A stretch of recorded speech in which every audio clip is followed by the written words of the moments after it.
Hello student, बहुत बहुत स्वागत है आप सभी का पीवीआर स्टडी में। तो बच्चों, आज की इस क्लास में हम लोग देखेंगे √5 एक अपरिमेय संख्या है। इसको हम सिद्ध करेंगे, प्रूव करके आपको दिखाएंगे। चलिए इसके बारे में हम बात करते हैं। उसके पहले एक व्यवहारिक एग्जाम्पल देख लो। जैसे अगर आपको सिद्ध करना है कि आपका जो मित्र है वो चोर है। अब भाई अपने मित्र को क्या करना है, सिद्ध करना है कि वो चोर है। आपको पता भी है कि वो चोर है, चोरी करता है भाई। वो आपकी जो है किताबें चुरा लेता है, कापियाँ चुरा लेता है, आपकी नोट्स चुरा लेता है, आपका मतलब बहुत सी चीज़ें चुरा लेता है, आपका दिल भी चुरा लेता है। तो आप कैसे करोगे इसको, कैसे सिद्ध करोगे कि वो क्या है, एक चोर है। देखो इसके लिए आप क्या करोगे, एक तरीका है कि आप उसे मान लो ईमानदार है। क्या मानोगे, मान लो ईमानदार है, चोर नहीं है। लेकिन जब उसे कभी आप किसी चोरी करते हुए पकड़ लोगे तब आप सिद्ध कर दोगे कि तुम चोर हो, क्योंकि आज मैंने तुमको पकड़ा है ना। सिद्ध हो जाएगा ना। उसी तरह से क्या करेंगे, हम इसको मानेंगे। क्या मानेंगे, एक अपरिमेय संख्या है लेकिन हम इसको मानेंगे कि माना √5 एक ये परमीय संख्या है। क्या है बच्चा, परमीय संख्या है। ये अपरिमेय नहीं, हम इसको परमीय मानेंगे। तो अगर इसको परमीय मानेंगे तो अब हम इसको क्या लिख सकते हैं, √5 बराबर P/Q। भाई P/Q के रूप में परमीय होता ही है। ब्रैकेट में आप लिखोगे जहाँ P व Q सह अभाज्य हैं। क्या है, सह अभाज्य हैं। And Q does not equal 0। P और Q एक सह अभाज्य संख्या है और Q डज नॉट इक्वल 0। ये चीज़ तो आप आराम से कर सकते हो। अब आपके मन में आ रहा होगा ये सह अभाज्य कौन से शैतान का नाम है भैया। तो सह अभाज्य संख्याएं वो होती हैं जिनका HCF 1 होता है। क्या होता है, HCF 1 होता है, वो सह अभाज्य संख्याएं कहलाती हैं। जैसे आप 4, 5 ले लो, इनका HCF 1 होगा, ये भी सह अभाज्य हैं। अगर आप 2, 3 ले लो, ये भी सह अभाज्य हैं। 18, 19 ले लो, ये भी सह अभाज्य हैं। इनका HCF हमेशा क्या होगा, 1 होगा। HCF मतलब मासा, मासा करके देख लो, निकाल के 1 आएगा। ठीक है।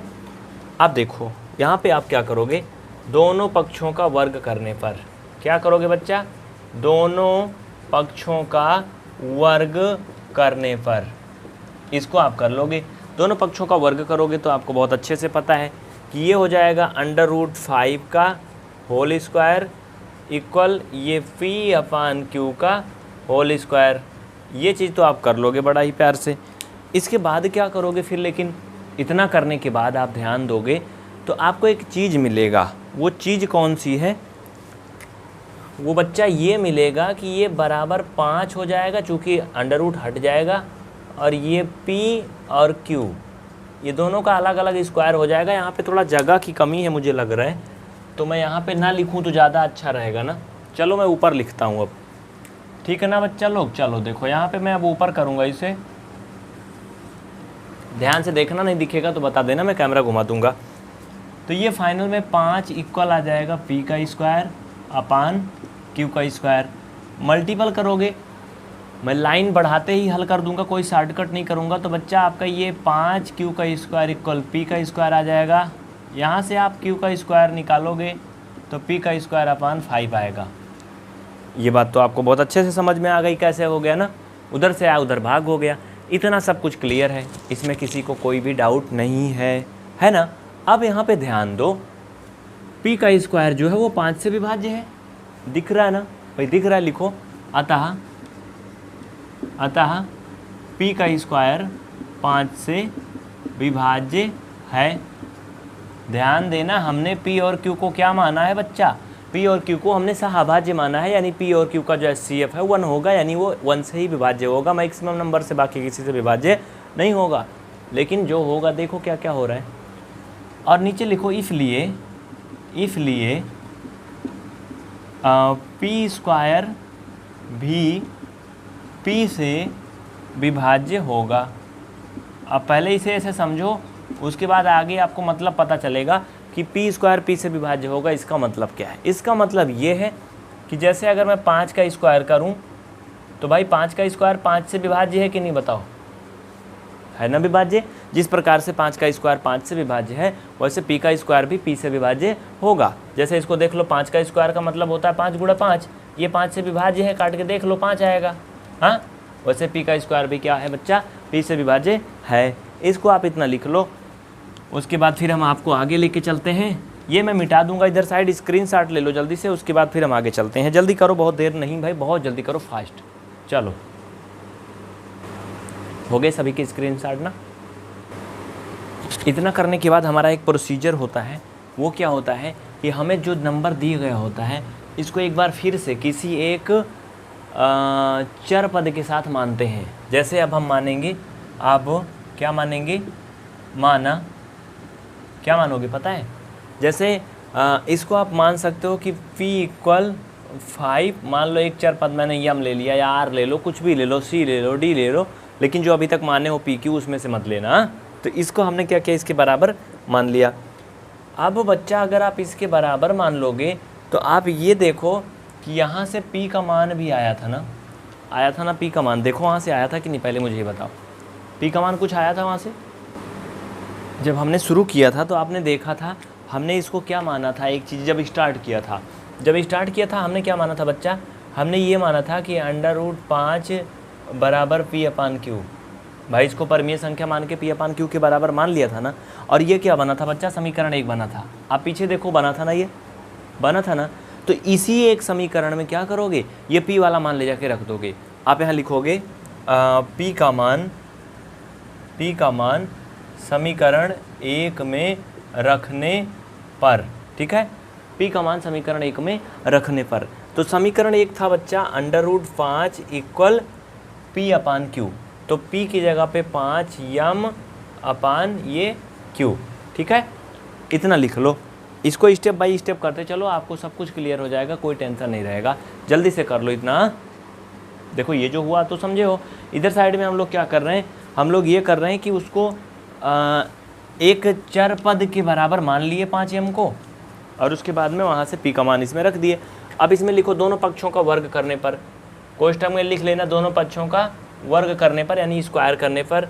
तो बच्चा आपको ये मिलेगा 5 √2 = 5m/q का होल स्क्वायर। ये चीज़ तो आप लोग कर लोगे, लेकिन जब इसे आप फाइनल करोगे तो क्या मिलेगा आपको पता है? नीचे आपको थोड़ा कम दिख रहा होगा, इसलिए मैं ऊपर हल कर दूंगा। उधर साइड में जहाँ मैंने उधर साइड किया था, ये चीज़ आपको ध्यान देना है। लिखते चलो ये सब, अभी लास्ट में इसका काम लगेगा फिर से। हाँ चलो, यहाँ से आपको एक चीज़ देखने को मिलेगा बच्चा, अगर उसे इधर साइड लाओगे पकड़ के तो आपको यहाँ मिलेगा, ये हो जाएगा 5 = ये 5m का स्क्वायर/q का स्क्वायर हो जाएगा। क्या हो जाएगा? 5m का स्क्वायर/q का स्क्वायर। लेकिन ये 5 रहेगा? नहीं नहीं नहीं, 5 नहीं रहेगा बच्चा, ये 25 हो जाएगा। स्क्वायर होगा तो कितना हो जाएगा? 25 हो जाएगा। हाँ ये लो। अब देखो, अब फाइनल में क्या आएगा आपका, फाइनल में इसमें ये इधर साइड आ जाएगा, तो ये हो जाएगा 5q का स्क्वायर हो जाएगा ना। क्या हो जाएगा? 5q का स्क्वायर ना। यानी आप इसे लिख सकते हो 5q का स्क्वायर = 25m का स्क्वायर। इसमें तो किसी को कोई डाउट नहीं है? नो डाउट, एनी डाउट नहीं ना। तो बच्चा यहाँ से आप अगर q का स्क्वायर निकाल लोगे तो क्या बचेगा आपको पता है? पता है क्या बचेगा? यहाँ से आप q का स्क्वायर निकाल लोगे फाइनल में, तो ये 25m का स्क्वायर/5 आएगा, ये 5 से कट जाएगा, तो q का स्क्वायर = ये 5m का स्क्वायर आएगा। हाँ इतना तो ठीक है ना, इसमें तो कोई डाउट नहीं है, नो डाउट। अब आप इस 5 को इधर ला सकते हो, तो ये हो जाएगा q का स्क्वायर/5 = m का स्क्वायर। ऐसी स्थिति में देखो यहाँ पर एक और स्थिति बन रही है। अब भी ये q का स्क्वायर है, ये 5 से विभाज्य है। ध्यान दो, यहाँ पे लिखो, चूँकि q का स्क्वायर 5 से विभाज्य है, अतः q भी 5 से विभाज्य होगा। लिखो, इसे लिखो फटाफट। चूँकि q का स्क्वायर 5 से विभाज्य है, अतः q भी 5 से विभाज्य होगा। q 5 से विभाज्य क्यों होगा? जैसे अभी मैंने आपको दिखाया था बच्चा कि अगर 5 का स्क्वायर 5 से विभाज्य है तो 5 भी 5 से विभाज्य होगा।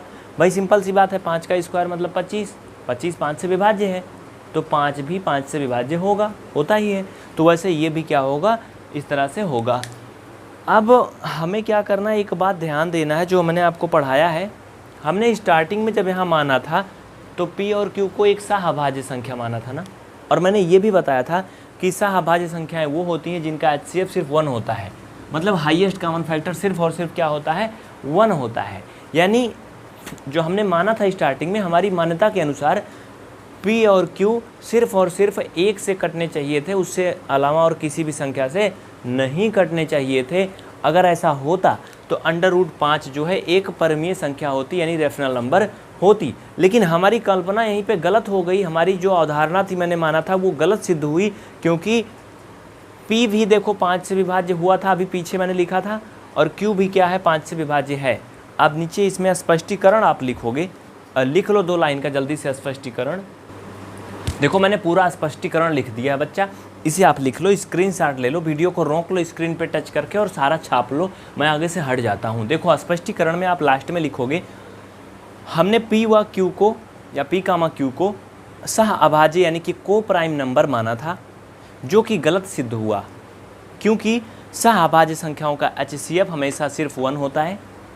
लेकिन यहाँ सिद्ध हुआ कि P व Q दोनों संख्या 5 से भी पूर्णतः विभाज्य हैं, जो कि मैंने आपको अलग अलग स्थितियों में दिखा दिया है ना। अतः इनका HCF 5 होगा। भाई सीधी सी बात है, अगर कोई 2 संख्याएं हैं जो कि 5 से पूरी तरह से विभाज्य हैं, बड़ी से बड़ी संख्या से, तो उनका HCF क्या होगा, 5 होगा। अतः हमारी परिकल्पना, हमारी जो इमेजिन थी, जो मैंने माना था, वो गलत सिद्ध हुआ।